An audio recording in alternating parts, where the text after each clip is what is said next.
안녕하세요. 새벽 축구 전문가 페노입니다. 오늘은 투엘 감독이 파리 생제르맹에서 어떤 전술을 보여주고 있는지 알아보려고 합니다.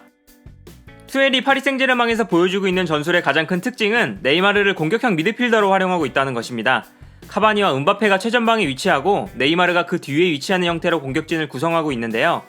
이러한 공격 형태의 특징은 먼저 측면보다 최전방에서 좋은 모습을 보여주는 음바페의 위치를 측면 지역에서 중앙 공격수 자리로 옮기면서 음바페의 활동 반경이 넓어졌다는 것이고, 또한 네이마르가 카바니와 음바페 뒤에서 공격 전개의 중심이 되어주고 있다는 점입니다.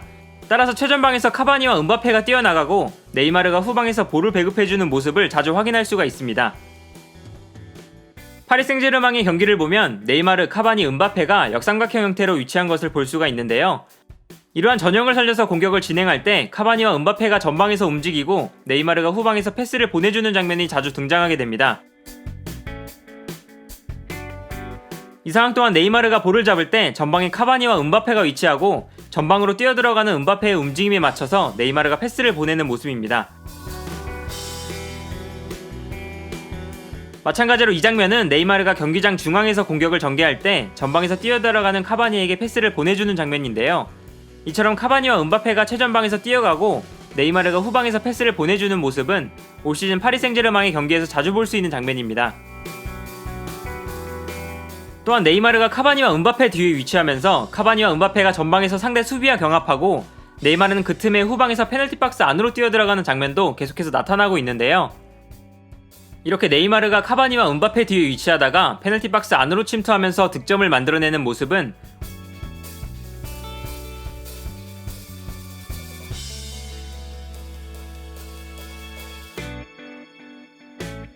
그리고 투엘은 이러한 공격 전형을 만들기 위해서 여러가지 전술을 실험하고 있습니다. 카바니, 음바페 투톱에 네이마르를 공격형 미드필더로 사용하면서 3백을 사용하기도 하고 4-2-3-1 전형에서 측면 공격수로 출전한 음바페를 중앙으로 이동시키거나 4-3-3 전형에서 음바페와 네이마르가 측면에서 중앙으로 이동하기도 합니다. 여기서 중요한 것은 어떠한 전술이든 역삼각형 형태의 공격진을 만든다는 것인데요. 이러한 공격 전형을 만들면서 발생하는 특징은 측면 공격수였던 네이마르와 음바페가 중앙으로 이동하면서 발생하는 측면 공격의 부재를 좌우 풀백이 높게 올라와서 커버한다는 점입니다. 왼쪽은 베르나트 혹은 은소키, 오른쪽은 메니에가 공격적으로 전진하는데 특히 메니에가 자신의 공격적인 능력을 잘 발휘하고 있는 중입니다. 이 상황에서도 네이마르가 중앙으로 이동할 때 베르나트가 측면으로 이동하는데 이때 상대 수비가 베르나트 쪽으로 이동해야 하기 때문에 네이마르에게 중앙으로 움직일 수 있는 공간이 발생하는 것입니다. 수행합니다. 이 장면을 보면 음바페가 중앙으로 이동해 카바니와 최전방에 위치할 때 메니에가 측면으로 높게 올라가면서 공격에 가담하는 모습을 볼 수 카바니, 네이마르와 함께 공격진을 구성할 수 있는 것입니다.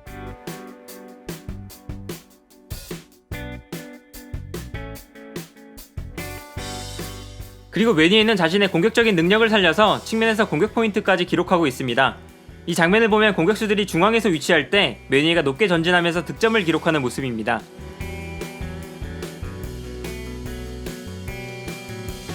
이 상황에서는 네이마르와 카바니 그리고 이번엔 슈퍼모팅이 중앙에서 공격 형태를 구성하고 있을 때 메니에가 공격에 가담하면서 어시스트를 기록하고 있는데요. 그러나 메니에가 있는 오른쪽 측면과는 달리 베르나트와 은소키가 있는 왼쪽 측면은 다소 공격력이 떨어지는 모습을 보여주는데요. 이때 상대적으로 약한 왼쪽 측면의 공격력은 디마리아가 채워주고 있습니다. 디마리아는 투엘의 전술에서 다양한 포지션으로 출전하고 있는데 어떤 위치에서든 왼쪽 측면 공간을 채워주는 역할을 부여받고 있습니다. 4-3-3 전형에서 중앙 미드필더로 출전할 때는 중앙으로 움직이는 네이마르의 공간으로 움직이고 4-2-3-1 전형에서는 측면 공격수로 3-4-1-2 전형에서는 왼쪽 윙백으로 출전하기도 했는데요. 이렇게 왼쪽 측면 공간으로 움직이는 디마리아 그리고 오른쪽에서 공격적으로 전진하는 메니에 덕분에 음바페와 네이마르가 중앙으로 이동해도 측면 공격에 공백이 생기지 않는 것입니다.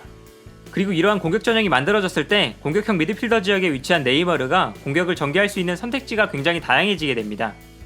이렇게 중앙과 공격을 오가면서 베르나트가 했던 것처럼 네이마르가 중앙에서 볼을 잡을 수 있도록 공간을 만들어주는 역할을 합니다. 이 장면에서 디마리아는 중원에 위치하다가 적극적으로 전진하는데 이때 상대 수비가 디마리아의 움직임을 따라가면서 네이마르가 중앙에서 볼을 받을 공간이 생기는 모습입니다. 그리고 이처럼 중앙에 카바니와 음바페, 좌우 풀백은 측면으로 높게 올라오고 디마리아까지 공격에 가담하면서 네이마르가 중앙에서 볼을 받았을 때 공격을 전개할 선택지가 굉장히 많아지게 됩니다. 네이마르의 공격 전개 능력이 최대한 발휘될 수 있는 상황이 만들어지는 것인데요. 여기서 공격형 미드필더로 출전하는 네이마르가 보여주는 인상적인 특징은 네이마르가 하프스페이스에서 많은 움직임을 가져간다는 것입니다. 하프스페이스란 경기장을 세로로 나눴을 때 중앙과 측면의 중간 지점을 이야기하는데요. 이 지점의 가장 큰 특징은 공격수가 이 지역에서 볼을 잡았을 때 상대 골문을 바라보는 시야가 굉장히 넓어진다는 점입니다. 하프스페이스에서 공격수는 상대 골문을 비스듬하게 바라보게 되는데 이때 경기장 전체를 바라볼 수 있게 되는 것입니다. 즉 상대 수비의 위치와 수비의 빈 공간을 모두 시야에 두면서 공격을 전개할 수 있게 되고, 따라서 메시나 아자르처럼 각 팀의 공격을 주도하는 선수들이 이 지역에 위치하는 경우를 자주 볼 수 있습니다. 경기장 중앙에서 상대 골문을 바라보는 경우와 비교해보면 상당한 차이를 발견할 수가 있는데요. 투엘은 네이마르에게 공격 전개의 핵심적인 역할을 맡기면서 네이마르가 하프스페이스에서 공격을 풀어나가길 원하고 있습니다. 사실 네이마르는 이전부터 측면에서 중앙으로 움직이면서 하프스페이스를 자주 활용하는 모습을 보여줬지만 이번 시즌은 측면보다 중앙에 머무르는 시간이 많아지면서 더욱 노골적으로 하프스페이스에서 플레이하는 모습이 많아졌습니다. 지난 시즌과 이번 시즌 네이마르의 플레이 위치를 비교해보면 이러한 특징이 잘 나타나는데요. 지난 시즌 플레이 위치를 보면 네이마르가 측면에서 압도적으로 많은 움직임을 가져갔다는 것을 볼 수 있습니다. 그러나 이번 시즌 4라운드까지의 통계에서는 네이마르가 측면에서 중앙으로 자주 이동하기 때문에 측면과 중앙으로 플레이 위치가 분산되었고, 특히 플레이 자체가 측면이 아닌 중앙에서 가장 많이 이루어졌다는 것을 확인할 수 있습니다. 즉 네이마르의 위치는 중앙으로 이동했고 측면과 중앙으로 오가면서 하프스페이스를 자주 거쳐갈 수밖에 없는 상황이 된 것인데요. 따라서 경기를 보면 네이마르가 하프스페이스에서 볼을 받는 장면을 자주 볼 수 있습니다. 이 장면을 보면 네이마르가 중앙과 측면의 중간 지점에서 볼을 받고 있는데 이때 네이마르는 상대 수비진을 모두 시야에 둘 수 있습니다. 따라서 수비의 빈 공간을 빠르게 찾아내고 공격을 전개하는 모습입니다. 이 상황 또한 마찬가지입니다. 하프스페이스에서 볼을 잡았을 때 네이마르는 상대 수비를 한눈에 바라보면서 공격을 풀어나갈 수 있습니다.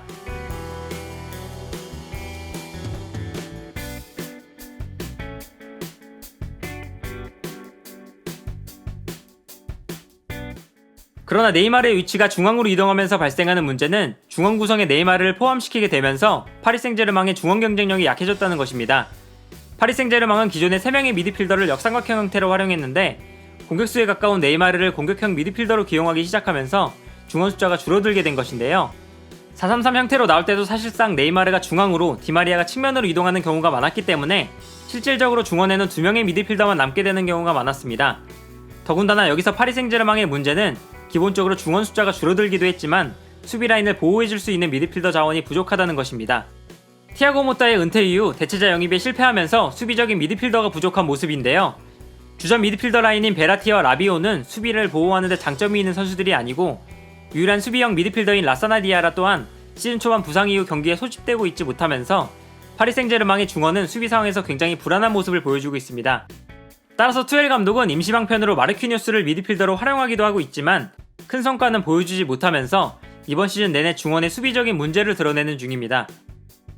경기를 보면 이러한 문제점이 매번 드러나고 있습니다. 이 장면을 보면 마르키뉴스와 라비오가 중원을 구성하고 그 위에 네이마르가 위치하고 있는데 상대의 공격 상황에서 중원에 너무나 큰 공간이 발생하는 모습입니다.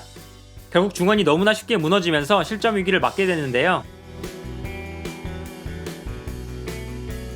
이 상황 또한 베라티, 라비오, 디마리아 3명의 미드필더가 있지만 상대의 공격 상황에서 수비를 제대로 보호해주지 못하는 모습입니다.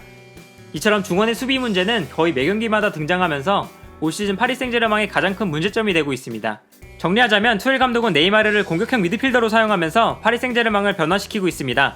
카바니와 은바페를 최전방 투톱으로 세우고 그 뒤에 네이마르가 위치한 공격 전형을 만들고 있는데요.